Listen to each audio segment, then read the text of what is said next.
চলমান যুদ্ধে আমরা মুসলিমরা কোন পক্ষ নিব, কেননা ইরানি মুসলিমদের আকীদা ও আমাদের আকীদার মধ্যে ব্যাপক পার্থক্য রয়েছে।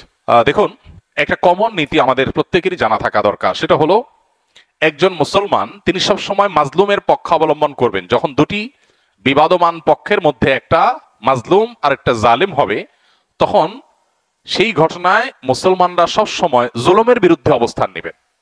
এটা হলো কমন নীতি। এমনকি জুলুমের শিকার মানুষটা যদি অমুসলিমও হয়, তারপরেও তার প্রতি মুসলমানের সিম্প্যাথি থাকবে। মুসলমান কখনো জুলুমের সাথে সঙ্গ দিবে না, যদি জালেম মুসলমানও হয়। অতএব আপনার সাথে কোনো মাজলুমের যদি আকীদাগত মতপার্থক্য থাকেও, সেই মতপার্থক্য আপন জায়গায় থাকবে, সেটাকে আপনি রাখবেন, এবং বিরোধিতার জায়গাটাও আপন জায়গায় থাকবে। কিন্তু এত সত্ত্বেও যদি সে জুলুমের শিকার হয়, তাহলে আপনি জুলুমের বিরুদ্ধে অবস্থান নেবেন। অন্তত সার্বিকভাবে, সামগ্রিকভাবে আপনি সেটার বিরুদ্ধে অবস্থান নিতে না পারলেও মানসিকভাবে হলেও তার বিরুদ্ধে আপনাকে অবস্থান নিতে হবে। এটা হলো মৌলিক নীতিমালা। মুসলমান কখনো জালেমের পক্ষে যেতে পারে না, মাজলুমের পক্ষ মুসলমান সবসময় নিবে। এক্ষেত্রে সূরা রোমের যে ঘটনা, সেটা আমাদের জন্য একটা বিশেষ নির্দেশনা হতে পারে। সূরা রোমের শুরুতেই আল্লাহ তাআলা যে বলেছেন আলিফ লাম মিম গুলিবাতির রোম, এখানে আমরা দেখেছি যে রোমানদের সাথে তখন পারস্যের অগ্নিপূজকদের সাথে যে যুদ্ধ হয়েছে, সেই যুদ্ধে মক্কার মুশরিকরা পারস্যদের আর মক্কার মুসলমানেরা সাহাবায়ে কেরাম তারা রোমানদের সমর্থন করেছেন। কেন? কারণ রোমানদের সাথে আকীদাগত মতপার্থক্য থাকা সত্ত্বেও তারা আসমানি ধর্মে বিশ্বাসী, মুসলমানরা আসমানি ধর্মে বিশ্বাসী। এই জায়গাতে মিল আছে, এই যে ঐক্যের একটা যোগসূত্র আছে, সেটার ভিত্তিতে তাদের প্রতি সমর্থন ছিল। আর পারস্যের তারা মুশরিক ছিল, ঐক্যের যোগসূত্র ছিল না সে অর্থে, এই জন্য তাদের বিরুদ্ধে ছিল। অতএব আজও আমরা ওই মূলনীতি মাথায় রেখে অনেক আহলে কেবলা, অনেক আপনার মুসলিম আছেন যারা হয়তো বিভ্রান্ত, যারা হয়তো বিদআতে লিপ্ত, কেউ কেউ হয়তো শিরকে বা ইসলামের গণ্ডি থেকেও খারেজ, বাট বাহ্যিক দৃষ্টিকোণ থেকে আদমশুমারিতে মুসলমান মানুষ মনে করে পরিস্থিতি বিবেচনা, বিশেষ করে তারা যখন জুলুমের শিকার হবে, তখন জালিমের পতন চাওয়া বা তাদের চাইতে আরো বেশি জুলুম যারা করছে তাদের পতন চাওয়া বা তাদের ব্যাপারে আপনার যথাযথ অবস্থান গ্রহণ করা, এটা মুসলমানের, একজন দায়িত্বশীল মুসলমানের কর্তব্য। সেই স্ট্যান্ড বা সেই অবস্থানটা আমাদের এক্ষেত্রে হতে পারে। এছাড়া এটা তো ঠিক যে সিরিয়া যুদ্ধে ইরাকে বহু সুন্নিকে তারা হত্যা করেছে, নির্মমভাবে হাজার হাজার লক্ষ লক্ষ সুন্নিকে তারা হত্যা করেছে। মূলত পৃথিবীতে মানুষের পাপের কৃতকর্মের প্রায়শ্চিত্ত মানুষকে করতে হয়। বিশেষ করে জুলুম যদি করে কেউ, তাহলে জীবদ্দশাতেই তার প্রায়শ্চিত্ত করতে হয়, আখিরাতে তো আছেই। তো এই জন্য জুলুম থেকে আমরা সবসময় নিজেদেরকে বাঁচিয়ে রাখবো, কোনো যুক্তিতেই আমরা জুলুম করব না। এমনকি যুদ্ধক্ষেত্রেও নবী সাল্লাল্লাহু আলাইহি ওয়াসাল্লাম আমাদেরকে জুলুম করার পারমিশন দেন নাই, অমুসলিমের সাথে আল্লাহ তাআলা জুলুম করার পারমিশন আমাদেরকে দেন নাই। অতএব যে জুলুম আল্লাহ নিজের জন্য হারাম করেছেন, হাদিসে কুদসিতে আল্লাহ বলেছেন, ইন্নী হারামতু যুলমা আলা নাফসি, হে আমার বান্দারা, তোমরা জেনে রাখো আমি নিজের প্রতি নিজে জুলুমকে হারাম করে রেখেছি, ফালা তাযালামু, অতএব তোমরা একে অন্যের প্রতি জুলুম করিও না। এটা আল্লাহর কথা, হাদিসে কুদসি তিনি বলেছেন। সো জুলুম থেকে আমরা হাজার মাইল দূরে থাকবো, আমার দ্বারা যেন কারোর প্রতি অবিচার না হয়। কারণ জুলুমের পক্ষে যারা থাকবে তাদের পতন অনিবার্য, আজ হোক আর দুদিন পরে হোক। শয়তান আমাদের কুমন্ত্রণা দিয়ে থাকে অনেকভাবে। এর মধ্যে অন্যতম হলো, আল কোরআন যদি পরিপূর্ণ জীবন ব্যবস্থা হয়ে থাকে, তাহলে হাদিস কেন?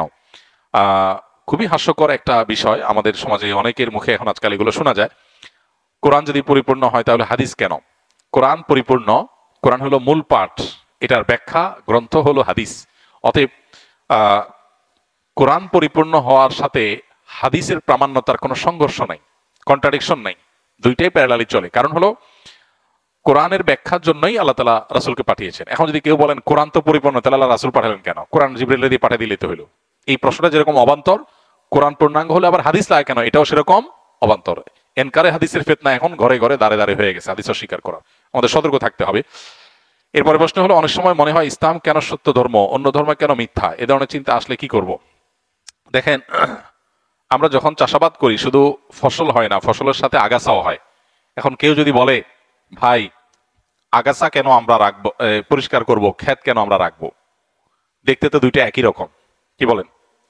ধান খেতে ধান গাছ আর আগাছা দেখতে একই রকম লাগে না? এখন কেউ যদি বলে, ভাই ধান গাছগুলোকে যত্ন করে রাখেন, আগাছাগুলো কেটে রাখেন, কেন? দেখতে তো একই রকম। এই জন্য পৃথিবীতে প্রচলিত যত ধর্ম আছে দেখতে মনে হয় সব ধর্ম একরকম, আসলে একটা হলো মূল গাছ, মূল গাছের মধ্যে বহু আগাছা সৃষ্টি হয়েছে। যেই ধর্মের সূত্র আসমানের সাথে আল্লাহর সাথে, ওহির সাথে, নবী রাসূলদের সাথে, সেগুলোকে বলা হয় আসমানি ধর্ম। এগুলো যুগে যুগে সব একই সূত্রে গাথা। এগুলোরই সর্বশেষ ধারা হলো মুহাম্মদ সাল্লাল্লাহু আলাইহি সাল্লামের ধর্ম। এরপর আর কোনোটা আসবে না, এরপর কিয়ামত হয়ে যাবে।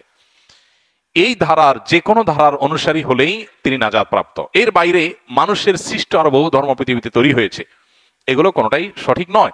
এখন আমরা ওই যে আগাছা এবং মূল ফসল সম্পর্কে ধারণা না থাকার কারণে আমাদের কাছে দেখে এক মনে হয়, যে ধান গাছ আর আগাছার পার্থক্য জানে না তার কাছে সবাই এক মনে হয়, কিন্তু যে পার্থক্য জানে তার কাছে এক মনে হবে না। একটা হবে মূল গাছ, আর হলো আগাছা সৃষ্টি হয়েছে।